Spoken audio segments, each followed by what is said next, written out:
വലനബ്ലുവന്നകും നിങ്ങൾക്ക് പരീക്ഷണങ്ങൾ ഉണ്ടാകും ജീവിതത്തിൽ.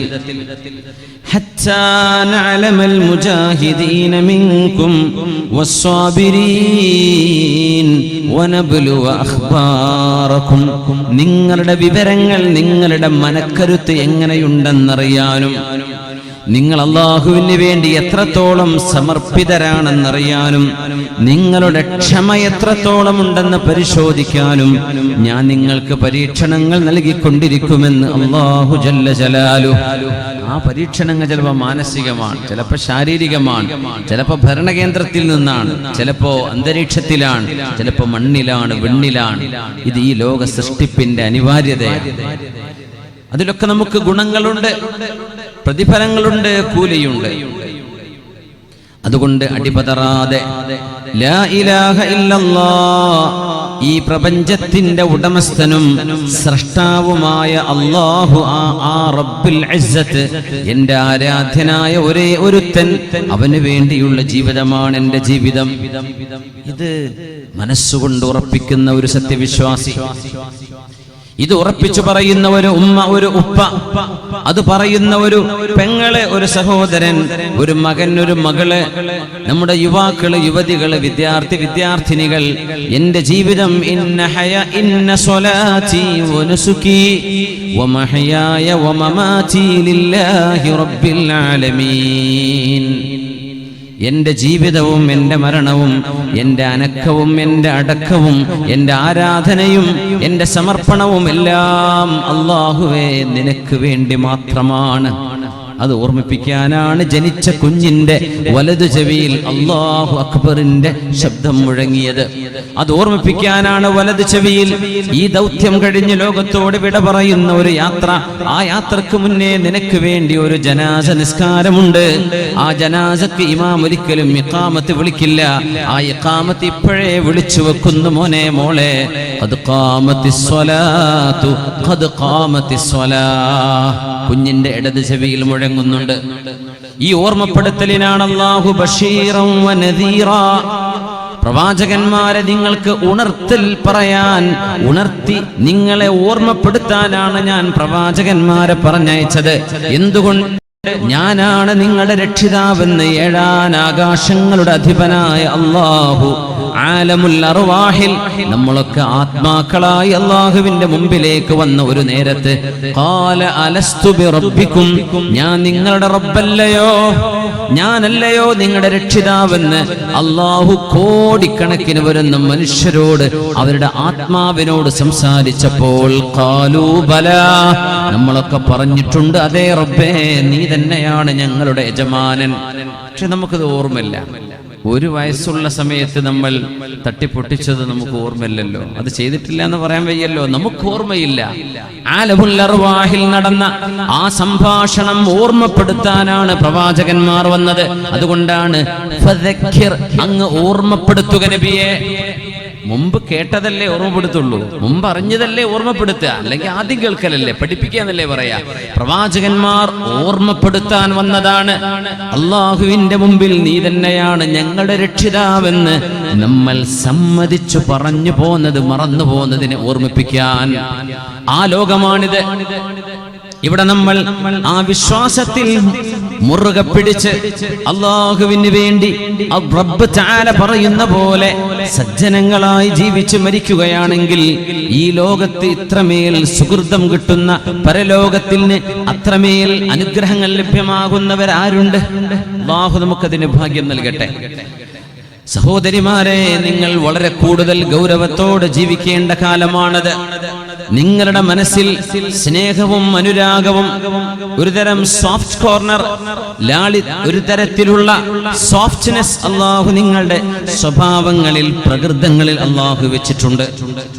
ആ ഒരു പ്രകൃതം ഒരുപക്ഷെ അല്ലാഹുവിനെ മാനിക്കാത്ത, അല്ലെങ്കിൽ പടച്ചതമ്പുരാനെ കുറിച്ച് ചിന്തിക്കാത്ത ഒരുത്തൻ നിങ്ങളുടെ അഭിമാനം പിച്ച് ചീന്താൻ എഴുതാൻ വരികയാണെങ്കിൽ അതിന് നിങ്ങൾ വശം വരതരായി പോകരുത്. കാരണം നിങ്ങളുടെ ഏറ്റവും വലിയ ആഭരണമാണ് നിങ്ങളുടെ വിശ്വാസവും നിങ്ങളുടെ ലജ്ജയും നിങ്ങളുടെ ആത്മവിശുദ്ധിയും ചാരിത്രശുദ്ധി. അത് നഷ്ടപ്പെടുത്തരുത്. അങ്ങനെ ഒരു ഉമ്മയാണ് വീട്ടിലുള്ളതെങ്കിൽ, ആ ഉമ്മയുടെ തർബിയത്ത് കിട്ടിയിട്ടാണ് മക്കൾ വളരുന്നതെങ്കിൽ ആ സമുദായം എത്ര നല്ല സമുദായമാണ്. നമ്മൾ അറിയണം, നമ്മൾ അനുഭവിക്കുന്ന പ്രയാസങ്ങളുടെ ആയിരക്കണക്കിന് മടങ്ങ് ഇരട്ടിയാണ് നമ്മുടെ മുൻഗാമികൾ നമുക്ക് വേണ്ടി സഹിച്ചു പോന്നത്. ഉമ്മു ശരീഖ് റളിയല്ലാഹു അൻഹയെ, സഹോദരിമാരെ, സഹോദരങ്ങളെ നമ്മൾ ഓർക്കണം.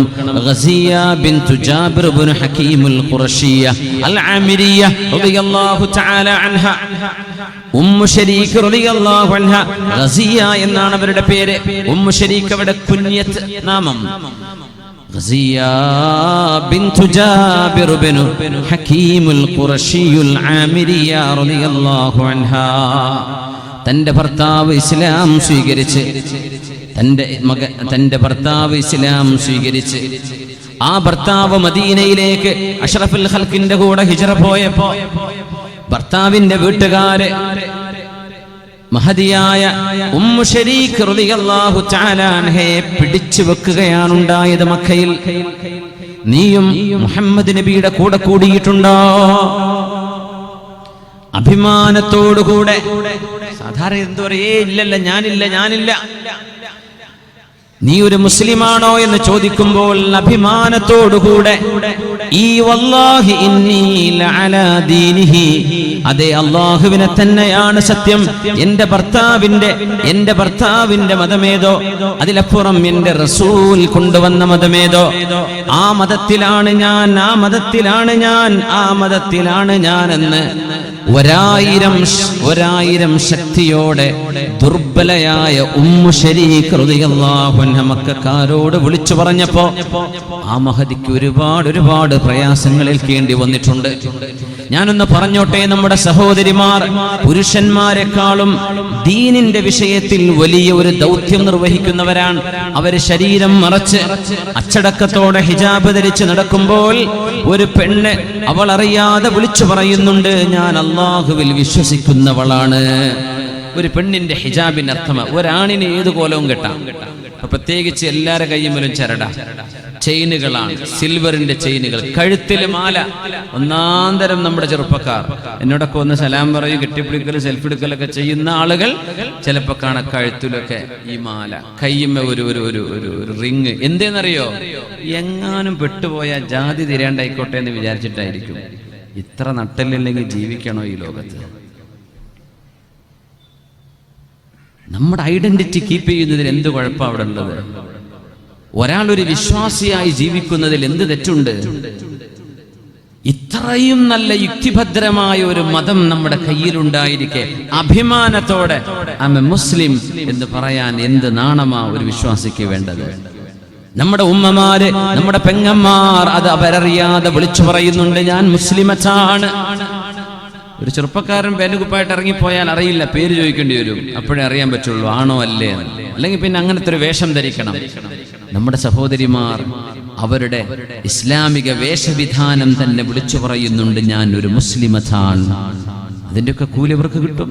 വലിയ പ്രതിഫലമാണത്. പ്രത്യേകിച്ച് ഇപ്പോഴത്തെ കാലത്ത്. ഞാൻ ഒന്നുകൂടെ കഴിഞ്ഞ 2 ദിവസവും ഞാനത് സൂചിപ്പിച്ചു.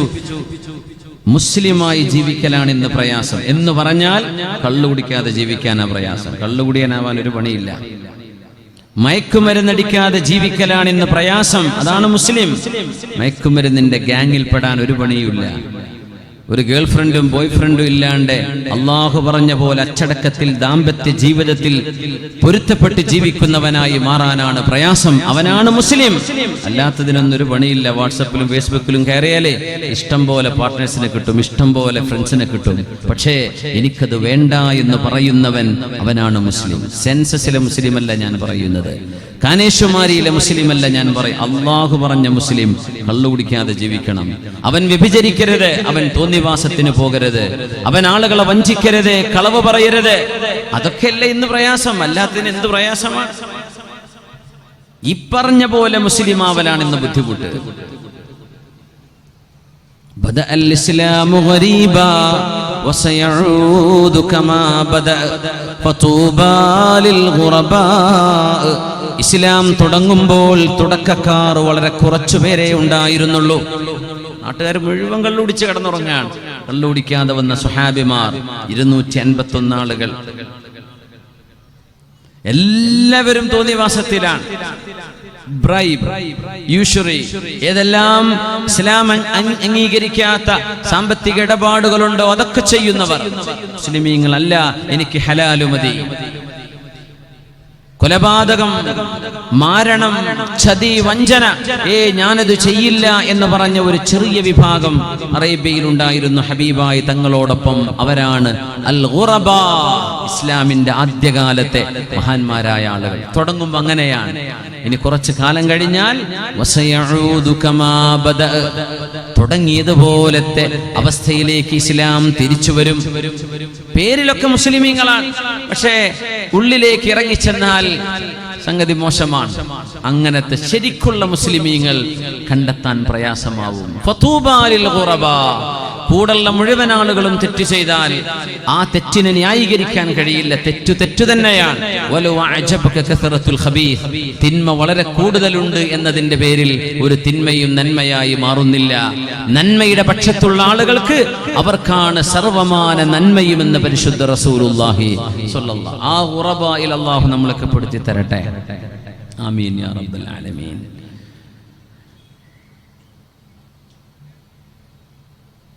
ഗസിയ ബിൻതു ഹകീം ബിൻതു ജാബിർ ബിൻ ഹകീം റളിയല്ലാഹു അൻഹാ, ദുർബലയായ ഒരു പെണ്ണിനെ മക്കക്കാർ ക്രൂരമായി ആക്രമിക്കാൻ തുടങ്ങി. അവസാനം ഒരു പെണ്ണിനോടുള്ള ക്രൂരതയുടെ അങ്ങേയറ്റമെത്തിയപ്പോൾ വിചാരിച്ചു തന്റെ ഭർത്താവിന്റെ അരികത്തേക്ക് അവളാക്കി കൊടുക്കാം. മഹദി റളിയല്ലാഹു അൻഹു കഥ പറയുന്നുണ്ട്, ഏറ്റവും മോശമായ ഒരു ഒട്ടകത്തിന്റെ മീതെ എന്നെ കയറ്റിയിരുത്തി. എങ്ങനത്തെ ഒട്ടകം? ഹുവ ശർറു റികാബിഹിം വഅഗ്ലദു, വളരെ യാത്ര ചെയ്യാൻ പ്രയാസമുള്ള ഒരു ഒട്ടകത്തിന്റെ പുറത്ത് എന്നെ അവരെ കയറ്റിവെച്ച് എന്റെ ഭർത്താവിന്റെ ബന്ധുക്കൾ മക്കയിൽ നിന്ന് മദീനയിലേക്കുള്ള ദുർഘടമായ വഴികളിലൂടെ എന്നെ കൊണ്ടുപോകുന്നു. എന്തിനാ അതൊക്കെ ചെയ്യുന്നറിയോ? ലാ ഇലാഹ ഇല്ലല്ലാഹ് എന്ന് വിശ്വസിച്ചതിന്റെ പേര് മാറ്റിയില്ല അവര്. അല്ല, ഞാൻ മതം വിട്ടിട്ടുണ്ട് എന്ന് പറഞ്ഞില്ല, ഞാൻ മുസ്ലിമാണ്, ഞാൻ അള്ളാഹുവിനെ വഴിപ്പെടുന്ന ആളാണ്. ഇത് പറയാനുള്ള ധൈര്യം നമുക്ക് വീണ്ടെടുക്കേണ്ട സമയമാണിത്. അതുകൊണ്ട് ആർക്കും ഒന്നും ഈ ലോകത്ത് നഷ്ടമാകുന്നില്ല. ഒരു മുസ്ലിം ആരെയും ഉപദ്രവിക്കുന്നവനല്ല. ഒരു മുസ്ലിം ഒരു നാടിന് അനുഗ്രഹമാണ്, ഒരു സമുദായത്തിന് അഭിമാനമാണ്, അവന്റെ സംഭാവന രാജ്യത്തിന് അഭിമാനമാണ്. കാരണം അങ്ങനെ ജീവിക്കാനാ മുത്തനബി തങ്ങൾ നമ്മൾ പഠിപ്പിച്ചത്. ഉമ്മു ശരീഖ് റളിയല്ലാഹു അൻഹ പറയുന്നു, അവരെനിക്ക് ബ്രെഡ് തന്നു തിന്നാൻ, കൂടെ തേനും. പക്ഷേ തേനും ബ്രെഡ് നല്ല ഫുഡാണല്ലോ വിചാരിക്കും. മനഊനി അൽമാ, വെള്ളം തന്നില്ല. തേനൊക്കെ തൊണ്ടയിലായാൽ ഒരു വെള്ളം കുടിക്കാൻ ദാഹം തോന്നുന്നു. മരുഭൂമിയുടെ ചുട്ടുപൊള്ളുന്ന വെയിലിൽ അവർ ഒട്ടകത്തിന്റെ പുറത്തെന്നെ കൊണ്ടുപോകുന്നത് 15 ദിവസമെടുക്കുന്ന യാത്രയിലാണ്. ഒരു ഭക്ഷണം എനിക്ക് തന്നിട്ടില്ല. അവർ എപ്പോഴെങ്കിലും ബ്രെഡ് തരും, കുടിക്കാൻ വെള്ളം തരൂല. മരുഭൂമിയിൽ 3 ദിവസമാണ് അവരെന്നെ കെട്ടിവെച്ചത്. ഒരു ഒട്ടകത്തിന്റെ മീതെ എന്നെ പറഞ്ഞയച്ചിട്ട് എന്റെ മുമ്പിൽ എന്റെ പിന്നിൽ ഓരോരോ ഒട്ടകപ്പുറത്ത് ക്രൂരന്മാരായ എന്റെ ഭർത്താവിന്റെ ബന്ധുക്കളുണ്ട്. എന്റെ ഭർത്താവ് ഹിജ്റ ചെയ്ത് രക്ഷപ്പെട്ടിട്ടുമുണ്ട്. ഞാൻ ഒറ്റയ്ക്കാണ്. അല്ലാഹുവേ, നിന്റെ മാർഗത്തിൽ നിന്നെ വിശ്വസിച്ചതിന്റെ പേരിൽ ഞാൻ അനുഭവിക്കുന്ന ത്യാഗങ്ങൾക്ക് പകരം നിന്റെ ഹബീബിനെ എനിക്കൊന്ന് കാണിക്കുമോ എന്ന പ്രാർത്ഥനയിൽ നീങ്ങുകയാണ് ഉമ്മു ശരീഖ് റളിയല്ലാഹു അൻഹ. ഈ പരീക്ഷണങ്ങളൊന്നും എനിക്ക് പ്രശ്നമല്ല. അതൊക്കെ നമുക്ക് സംഭവിക്കുമോ എന്ന് ആലോചിച്ച് നോക്കി. നമ്മളൊക്കെ എന്ത് ചെയ്യും? ഒരു പെണ്ണാണ്, പിന്നെ പുരുഷന്റെ കഥയേക്കാൾ അപ്പുറം ഒരു മഹദിയുടെ ഈ ചരിത്രം നമുക്ക് വലിയ വലിയ പ്രചോദനമാവണം. 3 ദിവസം അവരെന്നെ മരുഭൂമിയുടെ നടുവിൽ ഒരു വൃക്ഷത്തിന്റെ തണല് പോലും കിട്ടാത്തിടത്ത് അവരെന്നെ കെട്ടിവെച്ചു. എന്റെ കൂടെ വന്ന മുഴുവൻ ശത്രുക്കളും അവരോരോരുത്തരും ഓരോരോ വൃക്ഷത്തിന്റെ തണലിൽ പോയി വിശ്രമിക്കുന്നു. എനിക്ക് വൃക്ഷമില്ല, തണലില്ല. ഞാൻ നട്ടുച്ച നേരത്തെ വെയിലിൽ നിന്ന് വെയിലുകൊള്ളുകയാണ്. ഒരൊറ്റ തെറ്റേ ചെയ്തിട്ടുള്ളൂ. എന്ത്? ലാ ഇലാഹ ഇല്ലല്ലാഹ് മുഹമ്മദുർ റസൂലുള്ളാഹ്. അവരുടെ കണ്ണിൽ ഇത് തെറ്റല്ലല്ലോ. വലാ ഐബ ഫീനാ ഗൈറ അന്നാ സുയൂഫനാ ബിഹിന്നാ ഫുലൂലും മിൻ ഖിറാഇൽ കതായിബി. അതൊരു തെറ്റല്ലല്ലോ, അതൊരു നന്മയാണ്. പ്രപഞ്ച സൃഷ്ടാവ് എന്തിനാണോ മനുഷ്യനെ ലോകത്തേക്ക് പറഞ്ഞയച്ചത്, ആ ലക്ഷ്യമാണ് ലാ ഇലാഹ ഇല്ലല്ലാഹ്. ആ ലാ ഇലാഹ ഇല്ലല്ലാഹിൽ വിശ്വസിച്ചതിന്റെ പേരിൽ ഞാൻ ആ മതം വിടണം എന്ന് വാശി പിടിച്ച് എന്നോട് നിർബന്ധിച്ച് വെള്ളം തരാതെ 3 ദിവസം എന്നെ വെയിലത്ത് കിടത്തിയപ്പോൾ ഞാൻ അല്ലാഹുവിലേക്ക് തിരിഞ്ഞു. അല്ലാഹു എന്നെ പരീക്ഷിക്കുകയാണെന്ന് എനിക്ക് മനസ്സിലായി. ഞാൻ ആകാശലോകത്തേക്ക് കൈയുയർത്തി വെച്ചു. അം ഹസിബ്തും അൻ തദ്ഖുലുൽ ജന്ന വലമ്മാ യഅലമില്ലാഹു അല്ലദീന ജാഹദൂ മിൻകും വയഅലമസ് സ്വാബിരീൻ. നിങ്ങളിൽ ആർക്കൊക്കെയാണ് ക്ഷമയുള്ളത് എന്ന് കാണാതെ, ആരൊക്കെയാണ് സത്യമാർഗത്തിൽ ത്യാഗം ചെയ്ത് പിടിച്ചു നിൽക്കുമെന്ന് നോക്കുന്നത് എന്നറിയുന്നതറിയാതെ, ആര് പിടിച്ചു നിൽക്കുമെന്നറിയാതെ, അത് ബോധ്യപ്പെടാതെ നിങ്ങൾക്ക് ഞാൻ സ്വർഗം തരുമെന്ന് വിചാരിക്കുന്നുണ്ടോ എന്ന് അല്ലാഹു നമ്മളോടൊരു ചോദ്യം ചോദിക്കുന്നുണ്ട്. ഇങ്ങനെയൊക്കെ ഒരു ഒച്ചപ്പാടുണ്ടാവുന്നത് നമ്മുടെ ഈമാനൊക്കെ ഒന്ന് പുതുക്കാൻ നല്ലതാണ്. വെറുതെ ഒരു ഉറങ്ങിയ മുസ്ലിമായി ജീവിക്കുന്നതിനേക്കാളൊക്കെ നല്ലത് അന്തസ്സിൽ ഇസ്ലാം മനസ്സിലാക്കി ജീവിക്കലാണ്. ഉമ്മു ശരീക്ക് റളിയല്ലാഹു അൻഹ പറയുന്നു, ഞാൻ അല്ലാഹുവിലേക്ക് കൈയുയർത്തുകയാണ്. അമ്മൻ യുജീബുൽ മുൾത്തറ ഇദാ ദആ. അള്ളാഹു മാജിക് ഇറക്കി തരുന്നല്ല.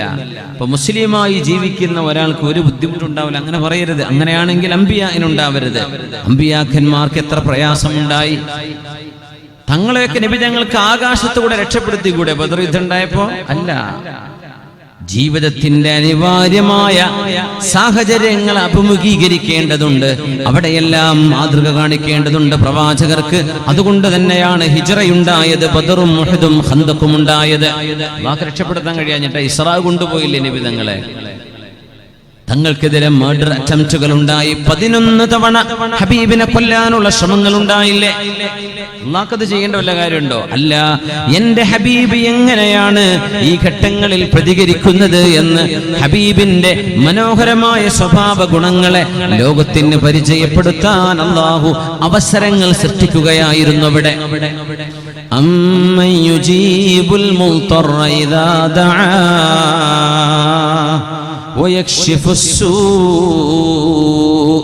പ്രയാസങ്ങൾ വരുമ്പോൾ അത് നീക്കിത്തരാനും, ബുദ്ധിമുട്ടുകൾ വരുമ്പോൾ അവനോടല്ലാതെ മറ്റാരോടാണ് താണുകേണ് ചോദിക്കേണ്ടത്?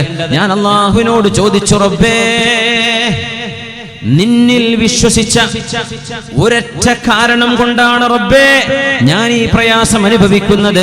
എനിക്ക് നീ ഒരു വഴി കാണിച്ചു തരണം. തൊണ്ടയിൽ ദാഹിച്ചു വെള്ളമില്ലാതെ ഞാൻ മരിക്കാൻ പോവുകയാണ് മരുഭൂമിയുടെ നടുവിൽ. ഞാൻ എൻ്റെ ഹബീബിനെ കാണുകയില്ലേ, എൻ്റെ ഭർത്താവിനെ കാണുകയില്ലേ, ഞാൻ ആരാരുമില്ലാതെ ഒരു ശരിക്കും മറവ് ചെയ്യപ്പെടുക പോലുമില്ലാതെ മരുഭൂമിയിൽ ഉപേക്ഷിക്കപ്പെടുന്ന മയ്യിത്താകുമോ എന്ന് പേടിച്ച് ദുആ ഇറക്കുകയാണ് ഉമ്മു ശരീഖ് ഗസിയ ബിൻതു ജാബിർ ഇബ്നു ഹകീം റളിയല്ലാഹു തആല അൻഹാ.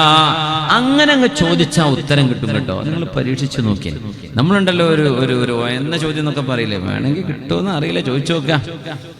ഹജ്ജാജ് ഇബ്നു യൂസുഫിന്റെ രസകരമായ ഒരു സംഭവമുണ്ട്. മക്കയിലേക്ക് അയാൾ ഹജ്ജിന് വേണ്ടി വന്നപ്പോ ഒരു കണ്ണ് കാണാത്തൊരു സാധുണ്ട്, കഅബാലയത്തിന്റെ കില്ല പിടിച്ചിട്ടൊരു ദുആ, അല്ലാഹുവേ എന്റെ കണ്ണിന്റെ കാഴ്ച തരണേ, കണ്ണിന്റെ കാഴ്ച തരണേ, കണ്ണിന്റെ കാഴ്ച തരണേ.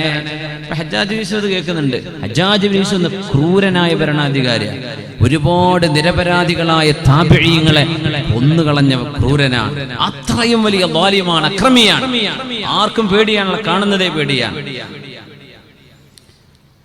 ഒന്നാം ദിവസം കണ്ടു, രണ്ടാം ദിവസം മുമ്പ് ദ്വാരക്കന്നെയാണ്, പടച്ചോനെ എന്റെ കണ്ണിന്റെ കാഴ്ച തിരിച്ചു തരണേ. മൂന്നാമത്തെ ദിവസവും ദ്വാരക്കനുണ്ട്. അപ്പൊ ഹജ്ജാജ് യൂസുഫ് വിളിച്ചിട്ട് പറഞ്ഞു, പിന്നെ നാളെങ്ങാനും നിന്റെ കണ്ണിന്റെ കാഴ്ച കിട്ടിയിട്ടില്ലെങ്കിൽ നിന്റെ കഴുത്തുനിന്ന് തല ഞാൻ എടുക്കുന്നു. പടച്ചോനെ കുടുങ്ങിയില്ലേ, 3 ദിവസം നീ ദ്വാരക്കെന്ന് ഞാൻ കേട്ടു, ഇനി എങ്ങാനും നിനക്ക് ഉത്തരം കിട്ടിയില്ലെങ്കിൽ തല കാണൂല കേട്ടോ എന്ന് പറഞ്ഞതാണ്. ഹജ്ജാജ് ബിൻ യൂസുഫ് തന്നെയാണ് കോടതിയും പോലീസും ഒക്കെ അവിടെ. ഇയാള് പേടിച്ചു. ആ പേടിയിലൊരു ദ്വായിരുന്നു.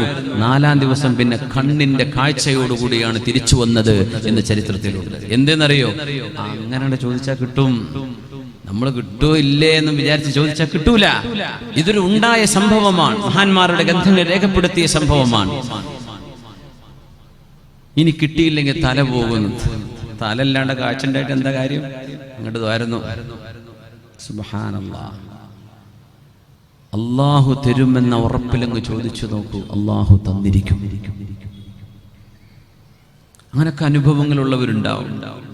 നമ്മൾ കുടുങ്ങിയ ഒരു നേരത്ത് ഒരു വഴിയും നമ്മുടെ മുമ്പിലില്ല, അള്ളാഹുവിന്റെ വാതിൽ തുറക്കുകയല്ലാതെ അത് അള്ളാഹു നേരിട്ട് ഇടപെട്ട അനുഭവങ്ങൾ നമുക്ക് കാണാൻ കഴിയും. എനിക്കുണ്ട്, നിങ്ങൾക്കുണ്ടായിരിക്കും. അപ്പോൾ നമ്മുടെ പടച്ചവൻ നമ്മുടെ കൂടെയുണ്ട് എന്ന് മനസ്സിനൊരു ഉറപ്പ് വരാം. നമ്മൾ അങ്ങനെ അള്ളാഹുവിന് മുഴുവനായി കൊടുത്ത് ഇൻഷാ അല്ലാഹ് വഴിയെ എന്താ നമ്മൾ ചെയ്യേണ്ടത് എന്നൊരു ചർച്ച വരുന്നുണ്ട്. അവിടെ നമുക്ക് വിശദീകരിക്കാം. ഉമ്മു ശരീഖ് റളിയല്ലാഹു അൻഹ പറയുന്നു, ഞാൻ അങ്ങനെ തളർന്ന് മരിക്കാറായ രീതിയിൽ കിടക്കുകയാണ് മരുഭൂമിയിൽ. 3 ദിവസമായി വെള്ളമില്ലാതെ.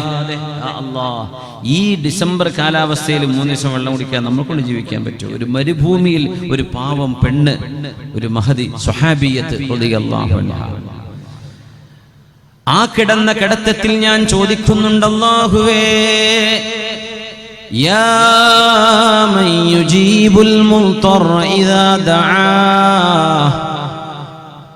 ഒരിക്കലും ഒരു വാതിലുമില്ലാതെ, ഒരു രക്ഷയുടെ സൂചനയോ വാതിലോ ഒന്നും കാണാതെ കിടക്കുന്ന ഒരു മനുഷ്യന്റെ മുമ്പിൽ റഹ്മത്തിന്റെ വാതായനങ്ങൾ തുറക്കാൻ കഴിയുന്ന ഒരേ ഒരുത്തനെ അല്ലാഹുവേ, എന്നെ ഒന്ന് സഹായിക്കണം. നോക്കുമ്പോ നെഞ്ചത്തൊരു നനവ്. കണ്ണു തുറന്നു, ഒരു ബക്കറ്റിൽ വെള്ളം. ആ അപ്പൊ നേരെ എഴുന്നേറ്റിരുന്നു. കിട്ടിയ ഊർജം കൊണ്ട് കുടിച്ചു. ഞാൻ വെള്ളം തന്നെയാണ് റബ്ബേ കുടിക്കുന്നത്. വീണ്ടും കുടിച്ചു. പിന്നെ ഞാനൊന്ന് കണ്ണു ചുമ്മി, പിന്നെ അത് കാണുന്നില്ല. ഞാൻ വീണ്ടും അവിടെ കിടന്നു. ദാഹം തീർന്നില്ല. മരിച്ചു ജീവിച്ചു എന്നൊരവസ്ഥയിൽ കിടക്കുന്ന എന്റെ മുമ്പിലേക്ക് വീണ്ടും അതാ ആകാശഭൂമികൾക്കിടയിൽ നിന്ന് ഇറങ്ങി വരുന്ന പോലെ ഒരു വെള്ളത്തിന്റെ ഒരു കപ്പ് ഇങ്ങനെ ഇറങ്ങി വരുന്നുണ്ട്.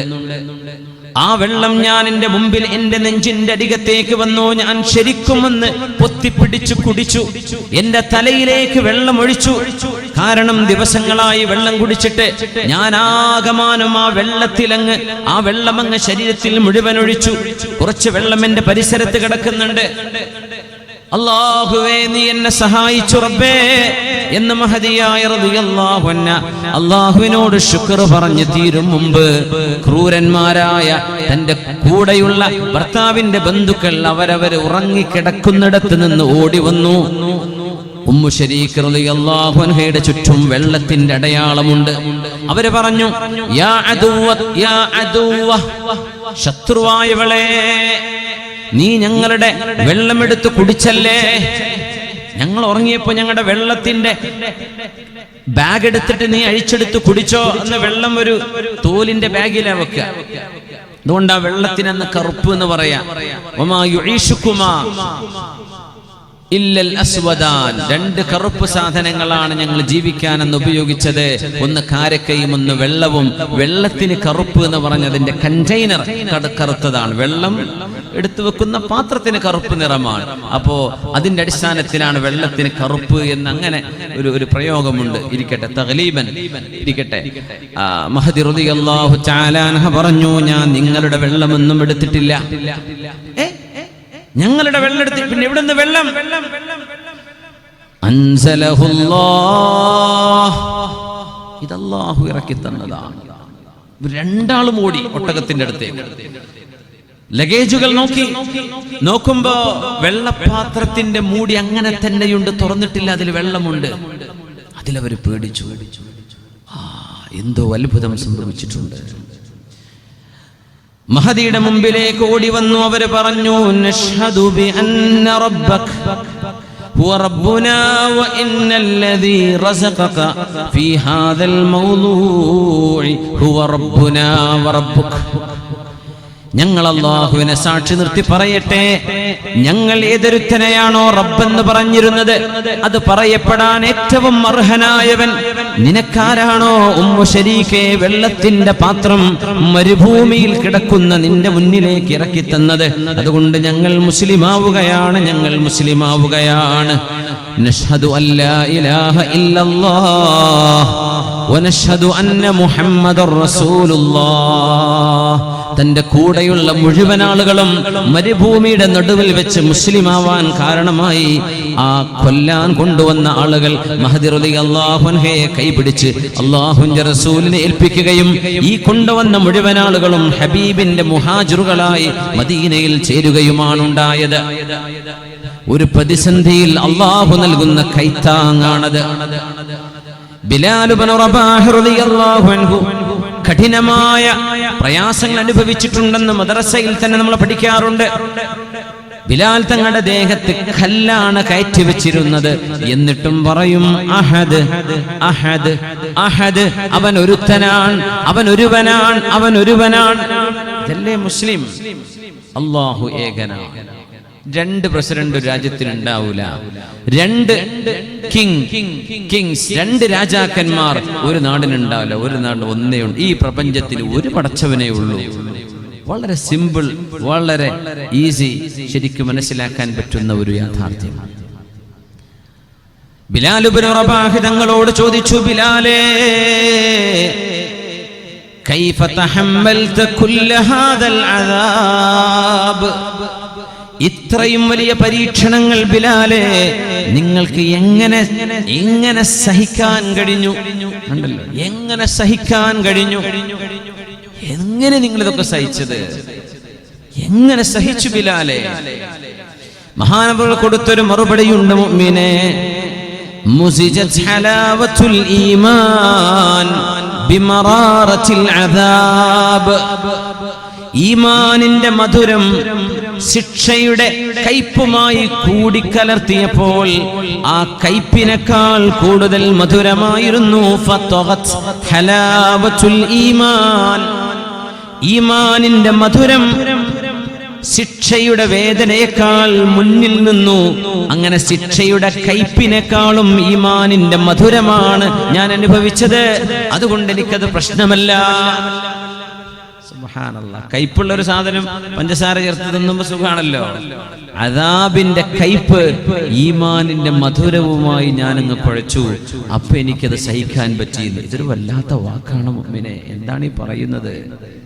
നമുക്കൊക്കെ ബിലാൽ ഇബ്നു റബാഹ് റളിയല്ലാഹു അൻഹുവിന്റെ നാലയലത്ത് നിൽക്കാൻ പറ്റുമോ? എന്താ നമ്മളൊന്ന് ചിന്തിക്കും, നമ്മുടെ ഈമാൻ എന്താണ്? അനസ് ഇബ്നു മാലിക് റളിയല്ലാഹു അൻഹു, ഹബീബിന്റെ സ്വഹാബി, അല്ലാഹുവിന്റെ റസൂലിന്റെ ഒരു ഹദീസ് നമുക്ക് പറഞ്ഞു തരുന്നു. സ്വഹീഹുൽ ബുഖാരിയിലും മുസ്ലിമിലുമുള്ള സ്വഹീഹൈനിലുള്ള ഹദീസ്, സലാസുൻ മൻ കുന്ന ഫീഹി വജദ ബിഹിന്ന ഹലാവത്തുൽ ഈമാൻ. ഈമാന്റെ മധുരം ശിക്ഷയുടെ കയ്പിനേക്കാൾ മുന്തി നിന്നു. അപ്പൊ എനിക്ക് സഹിക്കാൻ പറ്റിയെന്ന്. എങ്ങനെ ഈമാനിന്റെ മധുരം ഉണ്ടാവുക? അതിനൊരു മധുരം ഉണ്ടല്ലോ. ആ മധുരം എങ്ങനെ കിട്ടും? എനിക്കും നിങ്ങൾക്കും ആ മധുരം കിട്ടുന്നുണ്ടോ? 3 കാര്യം. 3 കാര്യങ്ങളുണ്ടെങ്കിൽ അവർക്ക് ഈമാനിന്റെ മധുരമറിയാൻ കഴിയുമെന്ന് അഷ്റഫുൽ ഖൽഖ് റസൂലുള്ളാഹി സ്വല്ലല്ലാഹു അലൈഹി വസല്ലം. 1 അയ്യകൂനല്ലാഹു വറസൂലുഹു അഹബ്ബ ഇലൈഹി മിമ്മാ സിവാഹുമാ. ഈ ലോകത്ത് ഒരാൾ ഏറ്റവും കൂടുതൽ സ്നേഹിക്കുന്നത് അല്ലാഹുവിനെയും അവന്റെ റസൂലിനെയും ആയിരുന്നാൽ ഈമാന്റെ മധുരം അറിയും. സുബഹിക്ക് എഴുന്നേക്കാൻ പറ്റാത്ത ആളും സുബഹി വരെ കാമുകിയോട് വാട്സപ്പിൽ ചാറ്റിങ്ങിലാണ്. അതിനർത്ഥം അള്ളാഹിനേക്കാളൊക്കെ വലിയ സ്നേഹം അവൻ അവളോടാണ്. അതുകൊണ്ടല്ലേ അവൻ ഉറക്കൊഴിക്കുന്നത്. അതിന്റെ എത്ര കുറച്ച് അധ്വാനം മതി സുബഹിക്ക് എഴുന്നേൽക്കാൻ. ആലോചിച്ച് നോക്കി. സിനിമ കണ്ടങ്ങനെ കിടക്കുന്ന ആളുകൾ നമ്മുടെ ഒരു അറബ് നാടിന്റെ പേരും സ്ഥലമൊന്നും പറയുന്നില്ല, നൂറ എന്ന് പറയുന്നൊരു പെൺകുട്ടി 20 വയസ്സിൽ ക്യാൻസർ പിടിപെട്ട് മരിക്കുകയാണ്. അവളുടെ അവര് ട്വിൻസാണ്. തന്റെ കൂടെയുള്ള ഒരേ വയസ്സുള്ള ഇരട്ടകളാണ് രണ്ടുപേരും, നൂറയും ഹാലയും. ഹാല മുഴുവൻ സമയം സിനിമ കണ്ടിരിക്കുന്ന ഒരു പെണ്ണാണ്. അങ്ങനെ രാത്രി അവൾ സിനിമയും ഒക്കെ കണ്ട് അവസാനം ഉറങ്ങാൻ വേണ്ടി പോവുകയാണ്. ഇനി സുബഹിക്ക് 1 മണിക്കൂറേ ബാക്കിയുള്ളൂ. അപ്പോ നൂറ വിളിച്ചു പറഞ്ഞു തന്റെ ഇത്താത്തയെ, സെക്കൻഡുകളുടെ മാത്രം വ്യത്യാസമുള്ള ഇത്താത്തയെ, യാ ഹാല തആലി, ഇവിടെ വാ ഹാല. ഹാല വന്നു. നൂറ മരണത്തിലേക്ക് നീങ്ങുന്ന ഒരു യാത്രയിലാണ്. ഹാല, നീ ഇപ്പൊ ഉറങ്ങല്ലേ, നിസ്കരിച്ചിട്ട് ഉറങ്ങിയാൽ മതി. ജീവിതത്തിൽ ഹാല നിസ്കരിച്ചിട്ടില്ല. പെങ്ങള് നല്ല ഇബാദത്താണ്. അവൾ ഖുർആൻ ഓതുന്ന പെണ്ണാണ്. അസുഖം വരുന്നതിന്റെ മുമ്പും അങ്ങനെയാണ്. അവൾ പറയും, എനിക്ക് അസുഖം വന്നത് അള്ളാഹുവിന് എന്നോട് ഇഷ്ടമുള്ളത് കൊണ്ടല്ലേ, അതുകൊണ്ടല്ലേ അള്ളാഹു പരീക്ഷിക്കുന്നത്. എനിക്കത് ഇഷ്ടമാണ്, ഞാനത് സഹിക്കുകയാണ്. ഹാല പറഞ്ഞു, ഞാൻ ഉറങ്ങാണ്, എനിക്ക് ഉറങ്ങണം. രാത്രി തുടങ്ങിയ സിനിമ കാണൽ 3:30-4 മണി വരെ നീണ്ടു നിന്ന് 1 മണിക്കൂർ നിനക്ക് അല്ലാഹുവിന് വേണ്ടി നിസ്കരിച്ചിട്ട് ഉറങ്ങിക്കൂടെ? അസ്സലാത്തു ഖൈറും മിനൻ നൗം, ഉറക്കിനേക്കാളും ശ്രേഷ്ഠമായത് നിസ്കാരമാണെന്ന് മുഅദ്ദിന് വിളിച്ചു പറയുമ്പോ ഹാല, അതിന്റെ മധുരം നിനക്കൊന്ന് അറിയണ്ടേ? പറഞ്ഞില്ല, ഞാൻ ഉറങ്ങാണ്. ഹാല, ഞാനൊന്ന് പറഞ്ഞോട്ടെ, ഒരുപക്ഷേ ഞാനും നീയും ഇനി ഇങ്ങനെ ഒന്ന് സംസാരിക്കാൻ നമുക്ക് അവസരം കിട്ടിയെന്ന് വരില്ല. അതുകൊണ്ട് നീ എന്നൊന്ന് ശ്രദ്ധിച്ചു കേൾക്ക്. ഹാല, എനിക്കും നിനക്കും അള്ളാഹുവിന്റെ അരികത്തേക്ക് പോകണ്ടേ? അവന്റെ മുമ്പിൽ കണക്കുകൾ ബോധിപ്പിക്കണ്ടയോ നമുക്ക്? നമ്മൾ അള്ളാഹുവിന്റെ സൃഷ്ടികളല്ലേ? നമ്മളാണോ പടച്ചത്? അവനല്ലേ പടച്ചത്? അവനോട് കണക്ക് പറയണ്ടേ? ഹാല, നീ എന്താണ് മരണത്തെക്കുറിച്ച് ഓർക്കാത്തത്? എനിക്കും നിനക്കും യാത്രയാവണ്ടേ? ഹാല പറഞ്ഞു, നീ അതിനെക്കുറിച്ചൊന്നും പറയല്ലേ നൂറ, നമ്മൾ വെക്കേഷന് ടൂർ പോകുന്നില്ലേ, അതെന്തായി? നൂറ പറഞ്ഞു, ഒരുപക്ഷെ ഞാൻ ഒരിക്കലും തിരിച്ചു വരാത്തൊരു വെക്കേഷനിലേക്കാണ് പോകാനിരിക്കുന്നത്. നീ എന്താ മരണത്തെക്കുറിച്ച് പറഞ്ഞ് എന്നെ പേടിപ്പിക്കുകയാണോ? ഞാൻ പേടിപ്പിക്കുകയല്ല, അതൊരു യാഥാർത്ഥ്യമല്ലേ ഹാല, നമുക്ക് മരിക്കണ്ടേ? ആ ചിന്തയിൽ ഈ ഹാല എന്ന പെൺകുട്ടിക്ക് ഞാനൊന്ന് നിസ്കരിക്കണം, അള്ളാഹുവിന്റെ മുമ്പിൽ തലകുനിക്കണം. ഞാൻ ഇങ്ങനൊന്നും ആയാൽ പോരാ. എന്റെ പെങ്ങള് കണ്ടില്ലേ അവൾ അനുഭവിക്കുന്ന മനസ്സിന്റെ സുഖം എത്രയാണ്? ഈ വേദനയിലും നൂറക്ക് പരാതിയില്ല. അതുകൊണ്ട് നൂറയുടെ അപേക്ഷ തള്ളാതെ ആദ്യമായി അവൾ അന്ന് സുബഹി നിസ്കരിച്ചു. അന്ന് അവൾ രാത്രി ഉറങ്ങിയിട്ടില്ല. രാവിലെ സുബഹി നിസ്കാരം കഴിഞ്ഞ് ആദ്യമായി അവൾ നിസ്കാരം തുടങ്ങിയതാ. വയസ്സ് 20 ആയിരുന്നപ്പോഴേക്കും നൂറ എന്ന തന്റെ പെങ്ങളെ പിതാവ് ആ മോളയും കൊണ്ട് ആശുപത്രിയിലേക്ക് പോയ വിവരം കേട്ടുകൊണ്ടാണ് അവൾ ഞെട്ടിയുണർന്നത്. അവൾ ICUവിലാണ്. നോക്കുമ്പോൾ അവസാന ശ്വാസം വലിച്ചുകൊണ്ടിരിക്കുകയാണ് നൂറ. നൂറയെ കാണാൻ വേണ്ടി ഓടിച്ചെല്ലുന്നു ഈ പെൺകുട്ടി. അവിടെ ചെന്ന് ICUവിലേക്ക് ആരെയും കയറ്റുന്നില്ല. ഉമ്മ കണ്ട് സംസാരിക്കാൻ കഴിയാതെ വിഷമിക്കുന്ന മോളുടെ മുമ്പിൽ കരഞ്ഞ് ആ ഉമ്മ തിരിച്ചു വന്നു. നൂറയെ ഞാനൊന്ന് അവസാനം കാണട്ടെ എന്ന് പറഞ്ഞ് തന്റെ പെങ്ങളെ, തന്റെ സഹോദരിയെ, തന്റെ അനുജത്തിയെ കെട്ടിപ്പിടിച്ച് അനുജത്തി എപ്പോഴും പറഞ്ഞു, ഹാല, അള്ളാഹുവിനെ കൈവടിയരുത് ഹാല, അള്ളാഹു നമ്മെ കൈവടിയുകയില്ല. അള്ളാഹുവിനെ നീ കൈവടിയല്ലേ, അള്ളാഹു നമ്മെ കൈവടിയുകയില്ല. അതൊരു ഹദീസിന്റെ അർത്ഥമാണ്.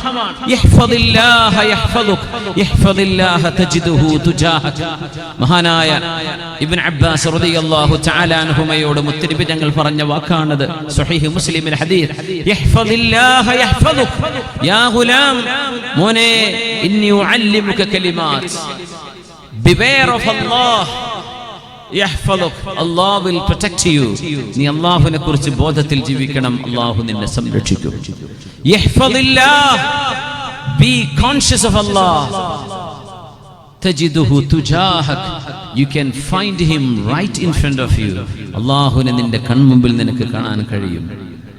ആ വചനമാണ് മരണത്തിലേക്ക് നീങ്ങുന്ന നൂറ എന്ന പെൺകുട്ടി അവസാനം തന്റെ സഹോദരിയോട് പറയുന്നത്. ആ ഒരു സംഭാഷണം കഴിഞ്ഞതിൽ പിന്നെ ജീവിതത്തിന്റെ നന്മയിലേക്ക് തിരിച്ചു വന്നൊരനുഭവം ഈ രണ്ട് പെൺകുട്ടികളുടെ ജീവിതത്തിൽ നമുക്ക് കാണാൻ കഴിയും. ഒരാൾ ഒരു പരീക്ഷണത്തിലാണ്, മറ്റൊരാൾ എല്ലാ സുഖത്തിലുമാണ്. നമുക്ക് പറയാൻ കഴിയുമോ പരീക്ഷിക്കപ്പെടുന്ന മുഴുവൻ ആളുകളും അല്ലാഹ് ഇഷ്ടപ്പെടാത്തവരാണെന്നാണോ? അല്ല. ഇന്ന അശദ്ദന്നാസി ബലാഅനിൽ അംബിയാ, ഏറ്റവും വലിയ പരീക്ഷണങ്ങൾ അനുഭവിച്ചത് പ്രവാചകന്മാരാണ്. നമ്മളൊന്നും അനുഭവിച്ചിട്ടില്ല. അതുകൊണ്ട് ഈമാനിന്റെ മധുരമറിയണമെങ്കിൽ അയ്യകൂനല്ലാഹു വറസൂലുഹു അഹബ്ബ ഇലൈഹി മിമ്മാ സിവാഹുമാ. ഹുബ്ബ്, പ്രേമം, ഇതെല്ലാവർക്കും ഉണ്ടാവും. അത് 10ാം ക്ലാസ് മുതൽ തുടങ്ങുന്ന ഒരു അസുഖമാണത്. അത് അള്ളാഹുവിനും റസൂലിനും വേണ്ടി കൊടുക്കുക. കല്യാണം കഴിഞ്ഞാൽ ഭാര്യയ്ക്ക് കൊടുക്കുക, ഉമ്മാക്കും ഉപ്പാക്കും കൊടുക്കുക, പിന്നെ സജ്ജനങ്ങൾക്ക്, സ്വാലിഹീങ്ങൾക്ക്. മനസ്സിൽ അല്ലാഹു ആവണം നമ്മുടെ ചിന്തയുടെ ആകത്തുക. നന്മയെ സ്നേഹിക്കുക. വെറുതെ മനുഷ്യ കോലത്തെയല്ല സ്നേഹിക്കേണ്ടത്. നിങ്ങളുടെ ശരീരം കണ്ട് സ്നേഹിക്കുന്ന ഒരാൾ നിങ്ങളിലേറെ ഭംഗിയുള്ള ഒരു ശരീരം കണ്ടാൽ അയാൾ അവളിലേക്ക് പോകും. അതും അടുത്താൽ വേറൊരാളിലേക്ക് പോകും. അപ്പോഴേക്കും നിങ്ങൾ പറയും, എന്റെ അഭിമാനം ചതിച്ചുകൊണ്ടവൻ ചതിച്ചല്ലേ. മനുഷ്യൻ ചതിക്കും, പിശാച് മനുഷ്യനെ ചതിക്കുകയാണ്. ഒരു പുരുഷൻ വിചാരിക്കും എന്റെ ജീവിതത്തിന്റെ എല്ലാം അവളാണ്. പിന്നെ തോന്നുമല്ലേ അതൊന്നുമല്ലല്ലോ. അടുത്തത് മറ്റൊന്ന്, ഇങ്ങനെ ജീവിതയാത്രയിൽ തിന്മയിൽ നിന്ന് തിന്മയിലേക്ക് മനുഷ്യൻ ഓടുകയാണ്. എങ്ങനെ അല്ലാഹു നമ്മളെ സംരക്ഷിക്കും മുഅ്മിനേ? 3 വിഷയങ്ങൾ ഈമാനിന്റെ മധുരം നൽകുന്നു. അയ്യകൂനല്ലാഹു വറസൂലുഹു അഹബ്ബ ഇലൈഹി മിമ്മാ സിവാഹുമാ വ അയ്യുഹിബ്ബൽ മർഅ ലാ യുഹിബ്ബുഹു ഇല്ലാ ലില്ലാഹ്. നിങ്ങൾ ഒരാളെ സ്നേഹിക്കേണ്ടത് അല്ലാഹുവിനെ വിചാരിച്ചായിരിക്കണം. സ്നേഹിക്കാം, അല്ലാഹുവിനെ വിചാരിച്ച് സ്നേഹിക്കണം. ചുർക്കണ്ടിട്ടല്ല സ്നേഹിക്കേണ്ടത്, മസിൽ കണ്ടിട്ടല്ല സ്നേഹിക്കേണ്ടത്, ഹൈറ്റ് വെയിറ്റും കണ്ടിട്ടല്ല. പിന്നെ എന്തിനാ? അള്ളാഹുവിനെ വിചാരിച്ച്. മസിലുള്ള ഒരാൾക്ക് അള്ളാഹുവിനെ ബോധമുള്ള നല്ലൊരു മനുഷ്യനാണെങ്കിൽ സ്നേഹിച്ചോ. പുരുഷൻ അവരുടെ കൂട്ടുകാരെ, പെൺകുട്ടികൾ അവരുടെ കൂട്ടുകാരികളെ, അങ്ങനെയാണ്. ക്രോസ് ജെൻഡർ അല്ല ഈ സ്നേഹം. അള്ളാഹുവിന് വേണ്ടിയുള്ള സ്നേഹം. പടച്ചതമ്പുരാന് വേണ്ടി ഒരാളെ ഇഷ്ടപ്പെടുക, വേറൊന്നും അവിടെ ലക്ഷ്യമില്ല. അള്ളാഹുവിന് വേണ്ടി ഒരാളെ സ്നേഹിക്കുക. ഭൂമിയിലുള്ള മനുഷ്യരെ അള്ളാഹുവിന് വേണ്ടി സ്നേഹിക്കുക. ജീവജാലങ്ങളെ പടച്ചതമ്പുരാനെ ഉദ്ദേശിച്ച് സ്നേഹിക്കുക.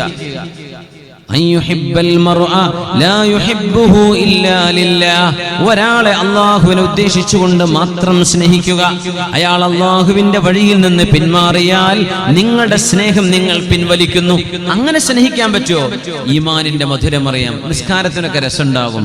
കൂട്ടുകാർ സ്വാലിഹീങ്ങളാണെങ്കിൽ, കൂട്ടുകാർ കള്ളുടിയന്മാരാണെങ്കിൽ എന്താ അവസ്ഥ? മൂന്നാമത് പറഞ്ഞു,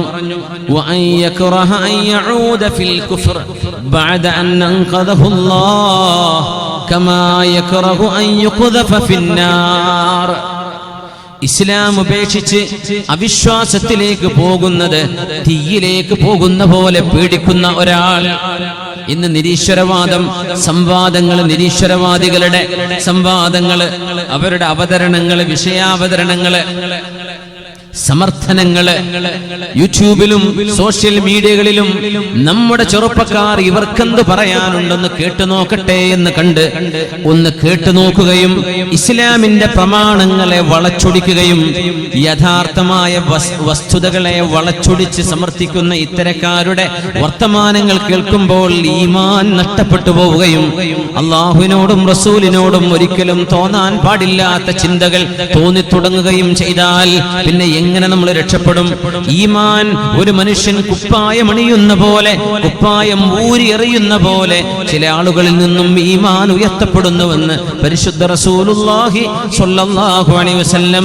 യുസ്ബിഹു മുഅ്മിന, നേരം വെളുത്തപ്പോൾ ആള് മുസ്ലിമാണ്, വയുംസി കാഫിറ, ഒരു യൂട്യൂബ് വീഡിയോ കണ്ടതാണ്, അതിനുശേഷം വൈകുന്നേരമായപ്പോൾ ആള് യുക്തിവാദിയായി മാറിയിട്ടുണ്ട്. യുംസി മുഅ്മിനൻ, രാത്രി വരെ മുസ്ലിമാണ്, നിസ്കാരമുണ്ട്, നേരം വെളുക്കുന്നതിനിടയിൽ അവൻ എന്തോ ഒരു യൂട്യൂബ് പ്രഭാഷണം കേട്ടതാണ് ഒരു യുക്തിവാദിയുടെ. അവിടം മുതൽ യുസ്ബിഹു കാഫിറ, നേരം വെളുക്കുമ്പോൾ ഉമ്മ ഇനി ഞാൻ നിസ്കരിക്കില്ല എന്ന് പറയുന്ന വിധം ഈമാൻ നഷ്ടപ്പെടുന്ന ഒരു കാലം അന്ത്യനാളിന്റെ മുമ്പിൽ. ഒരു രാത്രി ദിവസത്തിന്റെയും രാത്രിയുടെയും വ്യത്യാസത്തിൽ ഈമാനിൽ നിന്ന് കുഫറിലേക്കുള്ള യാത്രകൾ ഉണ്ടാകുമെന്ന് പരിശുദ്ധ റസൂൽ സ്വല്ലല്ലാഹു അലൈഹി വസല്ലം. നമ്മുടെ കൈകളിൽ കിടക്കുന്ന സോഷ്യൽ മീഡിയകളുടെ അതിപ്രസരമോ അല്ലെങ്കിൽ സ്വാധീനമോ കൊണ്ട് ഒരു ദിവസത്തിനിടയിൽ എത്രയധികം ചിന്തകളിലൂടെയാണ് നമ്മൾ കടന്നു പോകുന്നത്, എത്ര ആളുകളുടെ വിഷലിപ്തമായ ഭാഷണങ്ങളാണ് നമ്മൾ കേൾക്കുന്നത്. ഈമാൻ നഷ്ടപ്പെട്ടു പോകുന്നതിനെ സംബന്ധിച്ച് പേടി വേണം. നരകത്തിലേക്ക് അള്ളാഹു എറിയുന്ന പോലെ തീയിലേക്ക് വലിച്ചെറിയപ്പെടുമ്പോൾ, തീ പോകട്ടെ, നട്ടുച്ച നേരത്ത് നിൽക്കാൻ കഴിയുമോ നമുക്ക്? വെയിലത്ത് തീ തൊടാൻ കഴിയുമോ കൈകൊണ്ട്? തീയിലേക്ക്, നരകത്തിന്റെ തീയ് ഇതിനേക്കാളും 70 ഇരട്ടി അല്ലാഹു റബ്ബുൽ ഇസ്സത്ത് അതിശക്തമായ ചൂടുകൊണ്ടുണ്ടാക്കിയ നരകത്തിലേക്ക് എറിയപ്പെടുന്നത് എങ്ങനെ നിങ്ങൾ പേടിക്കുന്നുവോ അതുപോലെ യുക്തിവാദത്തിലേക്കോ യുക്തിരാഹിത്യത്തിലേക്കോ മതനിരാസത്തിലേക്കോ പോകുന്നത് പേടിക്കുന്ന ഒരു മനസ്സുള്ള ആളുകൾക്ക് ഈമാനിന്റെ മധുരമറിയാൻ കഴിയും. നിങ്ങൾ അള്ളാഹുവിനെ പരീക്ഷിക്കരുത്. അള്ളാഹു നമ്മെ പരീക്ഷിച്ചു കൊണ്ടിരിക്കുകയാണ്. അള്ളാഹു നമ്മെ പരീക്ഷിച്ചു കൊണ്ടിരിക്കുകയാണ്. നമ്മൾ ആരും ഒരു മുസ്ലിം ഇല്ലെങ്കിലും അള്ളാഹു ഗനിയാണ്. ഹുവൽ മുഗ്നി ഹുവൽ മുഹീ ഹുവൽ മുമീതു ഹുവൽ ഹയ്യുൽ ഖയ്യൂം. അള്ളാഹുവിന്റെ വിശേഷണങ്ങൾ, അവന്റെ സിഫാത്തുല്ലാഹിൽ ഉല്യ, അത് അള്ളാഹുവിന് അങ്ങനെ നിലനിൽക്കുന്നു. നമ്മൾ ആരും അവന് സുജൂദ് ചെയ്തില്ലെങ്കിലും അള്ളാഹു റബ്ബുൽ ഇസ്സത്ത് തന്നെയാണ്. നമ്മളതിനെ പറ്റൂലേ? അള്ളാഹു നമ്മളെ അങ്ങ് നിഷ്കാസനം ചെയ്ത് അതിനെ പറ്റിയ ആളുകളെ അള്ളാഹു ഇങ്ങ് കൊണ്ടുവരും. ഈമാനിന്റെ മധുരം നമ്മുടെ കൽബുകളിലേക്ക് വരണം. അതുകൊണ്ട് ഈമാൻ എന്നത് ലൈസ ബിത്തമന്നി വലാ ബിത്തഹല്ലി, ഈമാൻ എന്നത് മനുഷ്യന്റെ മോഹമല്ല, വലാകിൻ ബിമാ വഖറ ഫിൽ ഖൽബ്, ഹൃദയത്തിനുള്ളിൽ കിടക്കുന്നു. വസദ്ദഖഹുൽ ലിസാൻ, ഹൃദയത്തിനുള്ളിലുള്ളത് നാവ് കൊണ്ട് വെളിവാക്കി പറയുകയും വഅമില നമ്മുടെ കർമ്മങ്ങളിലൂടെ പ്രതിഫലിക്കേണ്ടതാണ് ഇസ്ലാം. ഞാനൊരു മുസ്ലിമാണെന്ന് പറയുന്നത് കർമ്മങ്ങളിലൂടെ കാണിക്കേണ്ടതാണ്. അല്ലാഹു റബ്ബുൽ ഇസ്സത്ത് നമുക്കതിന് തൗഫീഖ് നൽകട്ടെ.